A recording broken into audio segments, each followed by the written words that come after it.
She stood up at her birthday dinner, clinked her glass, and shouted, "I slept with someone else because I need a real man." Her dad laughed. Her sister high-fived her. My fork dropped. I was holding a ring in my pocket. They all knew. I didn't scream. I didn't cry. I whispered, "Happy birthday," stood up, and left. That night was supposed to be memorable, just not like that. We were at Rusty's Grill, a local dive in Mesa Hollow, Oregon. Nothing fancy. Neon lights, sticky menus, a jukebox that only played Springsteen and early 2000s country. I'd been planning that dinner for weeks. A proposal, a future, a ring that cost me 6 months of working double shifts at the auto salvage yard. Daphne wore my denim jacket over her red dress, her favorite combo. The one I always said made her look like fire and sky. We were seated with her family and 2 of our mutual friends. The night was loud with laughter and cheap wine. I was just waiting for dessert, waiting for the moment. Then she stood. I didn't expect a toast, but I sure as hell didn't expect that toast. "I've been seeing someone else," she said with a smile. And honestly, I needed a man, not a part-time mechanic with daddy issues and a rust bucket dream.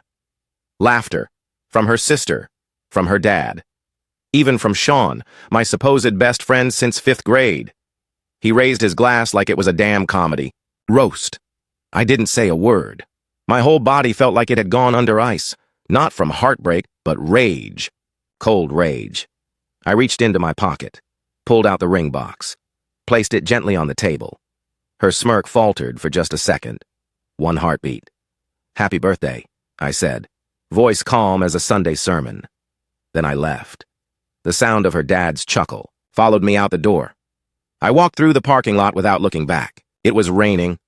Perfect. That night, I didn't go home. I drove up to Crescent Ridge and parked at the overlook, windows fogged, staring into the valley like it held the answer to every question I never thought I'd have to ask. Who the hell was I, and why did I let people like them shape how I saw myself? That night changed everything. The next morning, my phone had 44 missed calls. Her, Sean, her mom, even her damn dog groomer for some reason. They all wanted to talk. I didn't respond.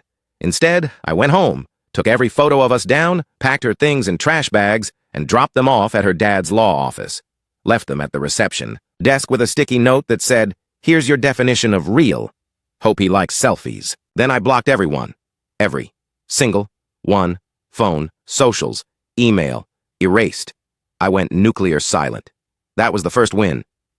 Week 1 post-breakup, I sold the ring for cash and poured it into welding equipment. No more part-time hustle. I was going all in on the business I'd been dreaming about. No one to mock me. No distractions. Just grind.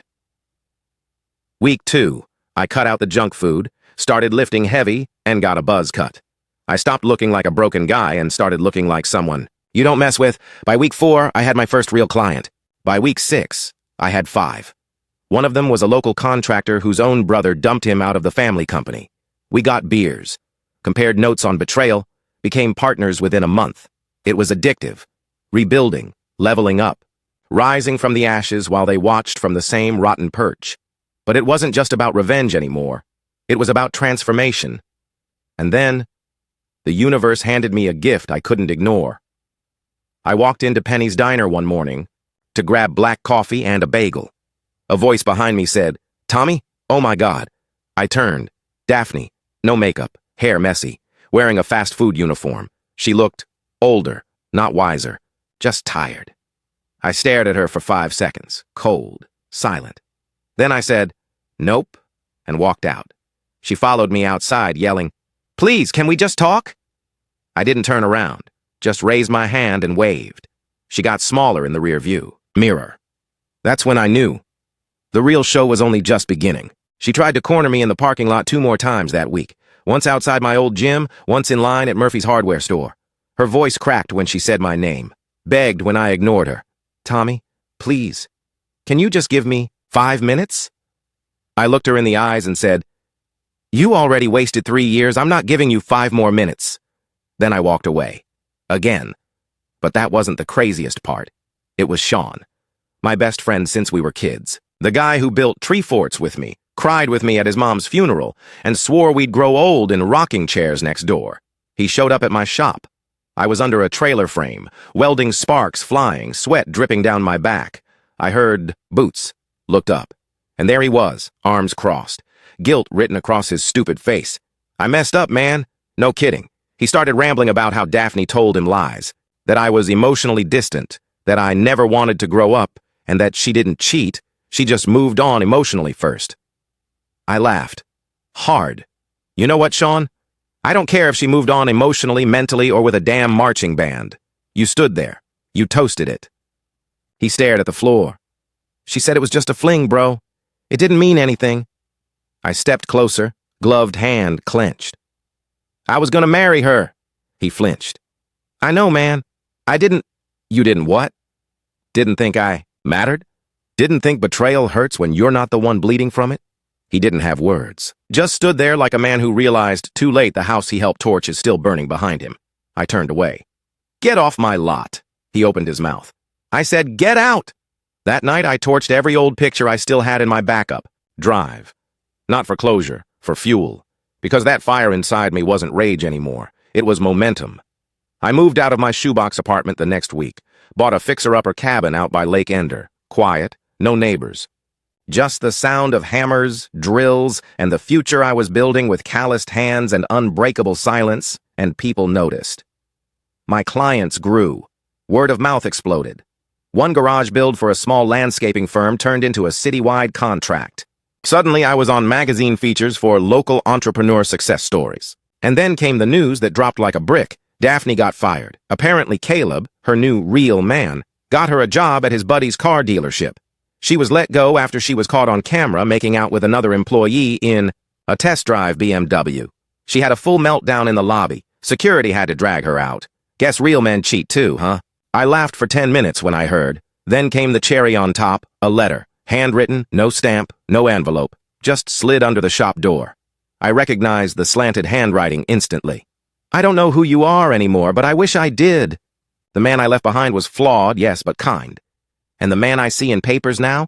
He's everything I wanted, just without me. I stared at the note for a while. Then I used it to wipe grease off my wrench and tossed it in the bin. You wanted a man who could be humiliated in front of his friends and still take you back? Not happening. But she wasn't done yet. 3 nights later, I was at Logan's tap room with my new crew. Guys who showed up at dawn to help build cabinets, women who drove across state lines to help me win bids. Real ones. That's when Daphne burst in, lipstick smudged, mascara streaked, high heels clicking like thunder on the wooden floor. She walked right up to my table. The entire place froze. You want a show, Daphne? You sure? She just whispered. Please come outside. Just talk to me. I stood up, sighed. All right. She looked surprised. I leaned in. You want a show? I said. Again, louder. Everyone was staring now. You got one. You publicly humiliated me. So now let's return the favor. I stepped onto the bar stage, tapped the mic. Hey, everyone, remember my ex? The one who said I wasn't man enough? Chuckles. Well, turns out her new man gave her more than heartbreak. He gave her chlamydia and a restraining order. The crowd howled. She screamed something about boundaries and being cruel. But I was calm. You don't get to set boundaries after stomping on someone's heart in front of their friends and calling it empowerment. Security escorted her out. I finished my drink. The crowd clapped. But inside, I wasn't clapping. Was mourning. Because the truth is, revenge feels sweet, but it's still built on the ashes of something you once believed in. And that part still burned. You'd think after a public humiliation like that, she'd disappear. But people like Daphne don't vanish. They mutate. It started with rumors, a whisper at the lumber yard, a weird look from the bank manager.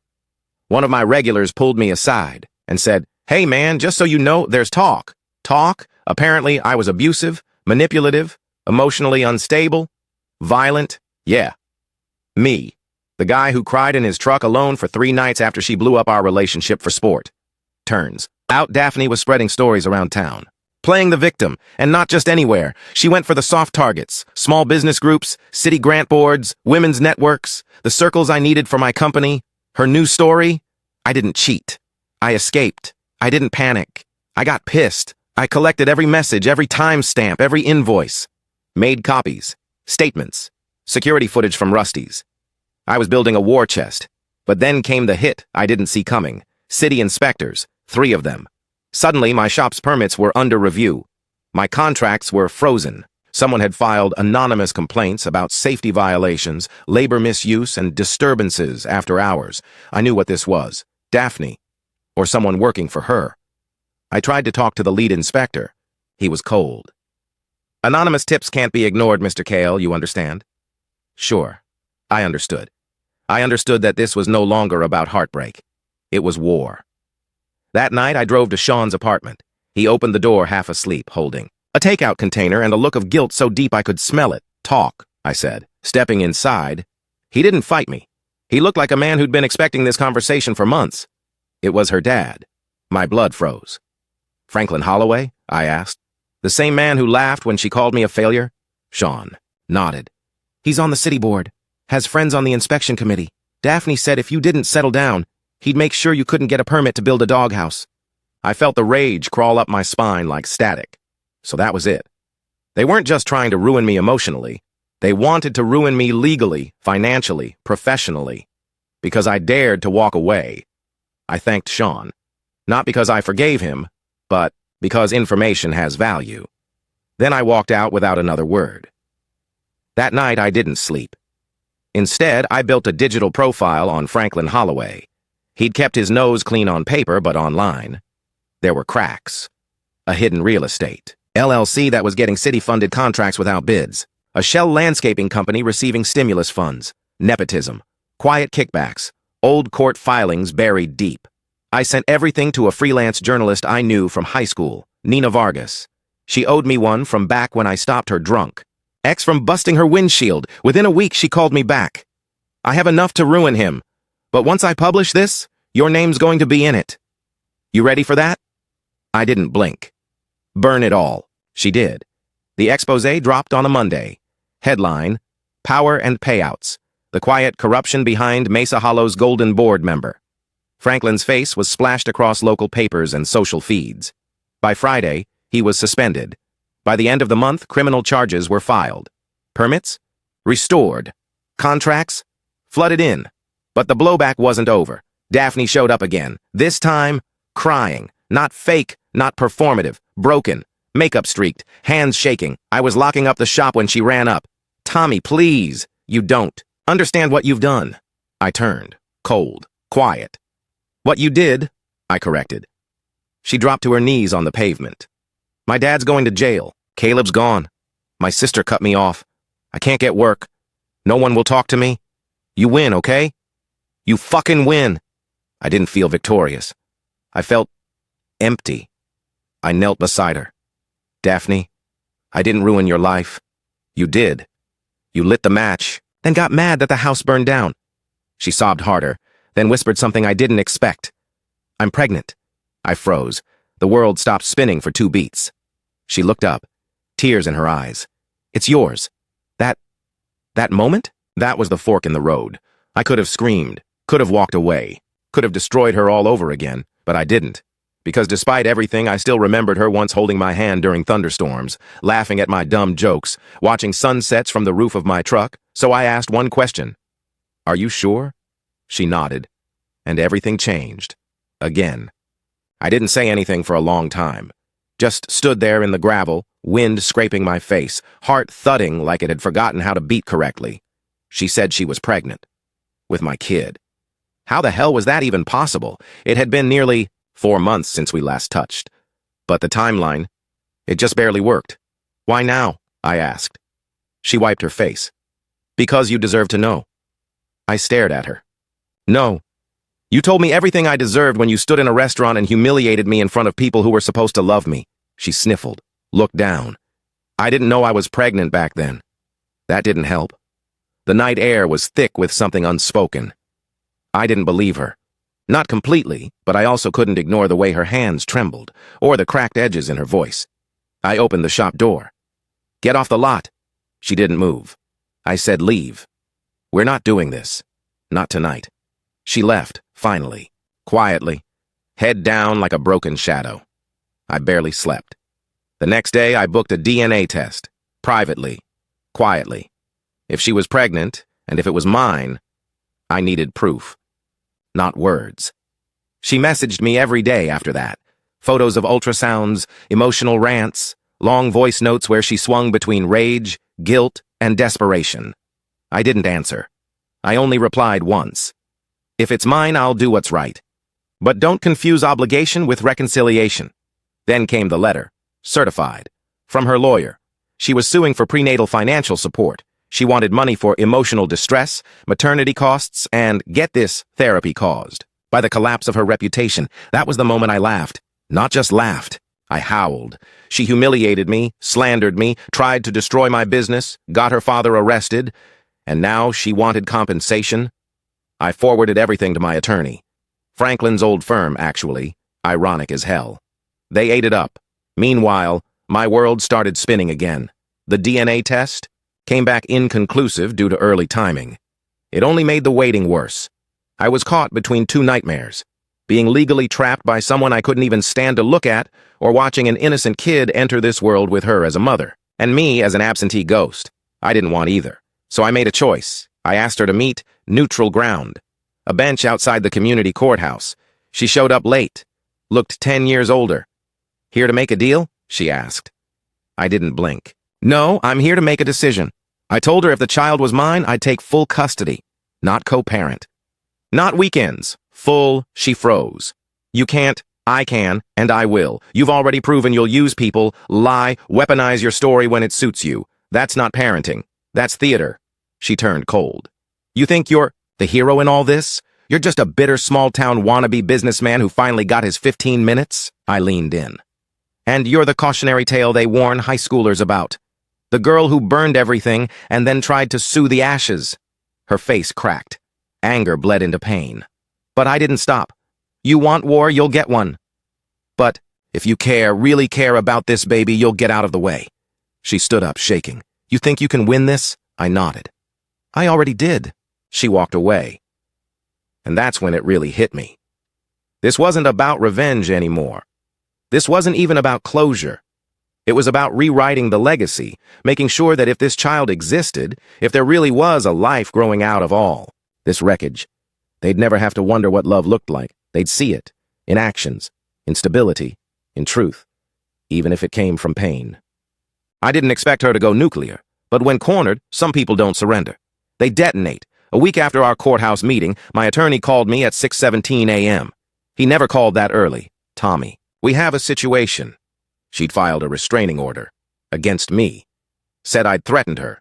Claimed I lunged at her during our meeting, that she feared for her safety and the baby's.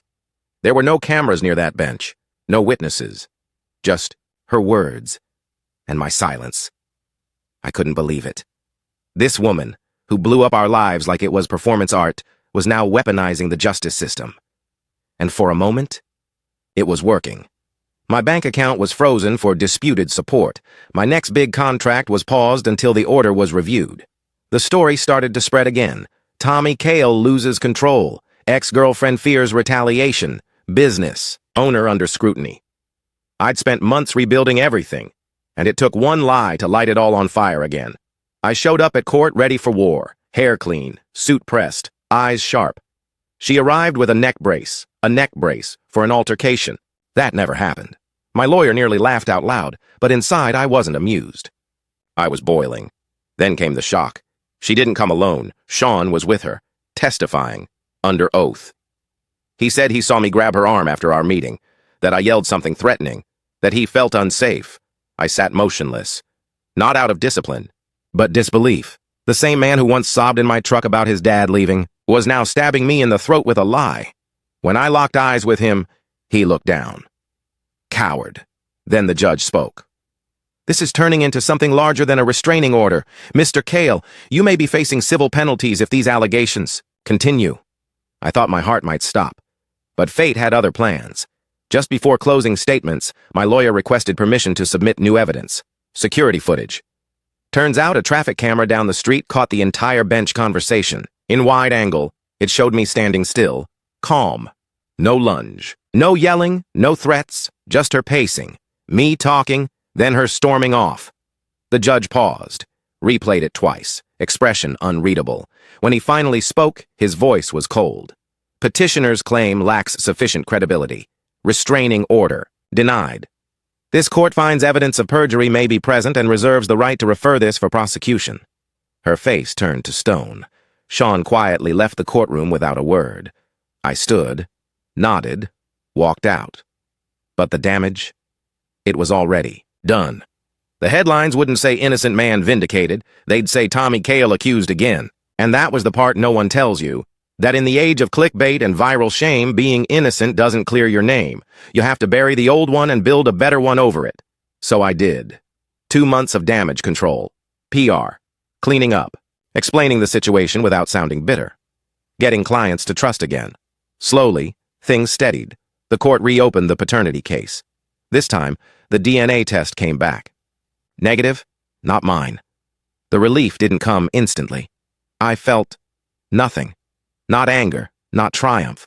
Just the vacuum that comes when you've been fighting ghosts, only to realize they weren't even yours to begin with. She vanished after that. No calls. No letters. Sean tried to reach out once. I blocked his number. Then came the final twist. A voicemail from Maya, one of the friends who disappeared the night of the restaurant betrayal.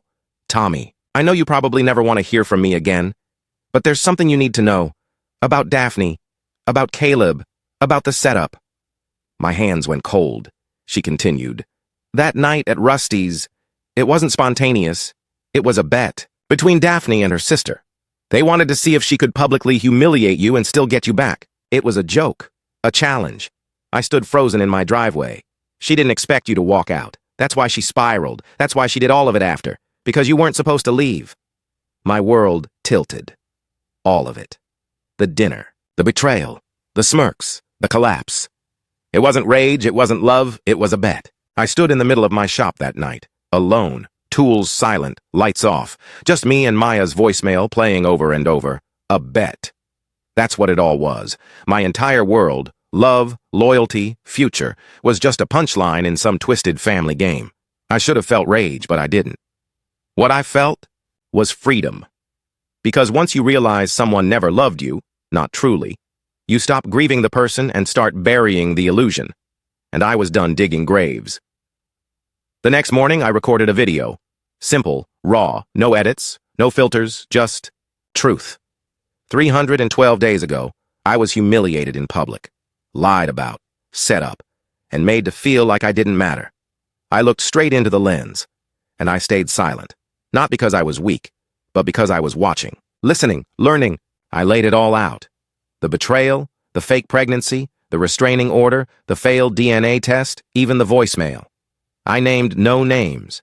Didn't have to. The internet connected dots faster than I ever could. By noon, it had 1.4 million views. By dinner, it was everywhere. People were angry, furious, not just for me, but because they saw themselves in the story. The guy dumped and mocked, the girl gaslit and discarded, the worker bullied for daring to grow. Didn't want revenge anymore. I'd already taken it. I was just holding up a mirror, and the world saw something ugly in the reflection.